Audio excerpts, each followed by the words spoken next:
Mūsų transliacija iš Garliavos ir šiandien čia moterų lygos 9-ojo turo susitikimas tarp Kauno rajono Hegelman ir Lietuvos čempionės Šiaulių Gintros. Tekas Gintrai kiek neįprasta, na o šiemet Gintros išpuolis Laura Spenazato aikštėje smūgis į vartus. Štai vėliau mačas Druskininkose čia labai pavojingas išpuolis, dar vienas šansas.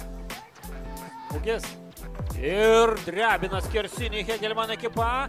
Ataka tęsiasi ir kamuolys vartų tinkle. Štai taip, į baudos aikštelę Romanovskaja. Dar vienas bandymas su techniškai užsikirtų kamuolį. Šiauliečių 9-asis numeris ir smūgis Šiaulių futbolo akademijos klube rungtyniaujančiame lygoje. Darbuojasi jį kaip kineziterapeutė. Čia Prostevičiūtės išpuolis, įsiveržia į baudos aikštelę ir įvarčio nėra. Griebės pavyti Lietuvos čempionės rezultatyvumu šio to verta. Spenazato, klaidinami judesiai. Spenazato, Brazilės reidas, griuva jį ir 11 metrų. Jos kirtis ir tiksta į dešinį vartų kampą. 1-1. Kalis. Jos išpuolis. Muša kaunietės. Lieka Šumpelytė. Lieka kamuolį Laurai Spenazato.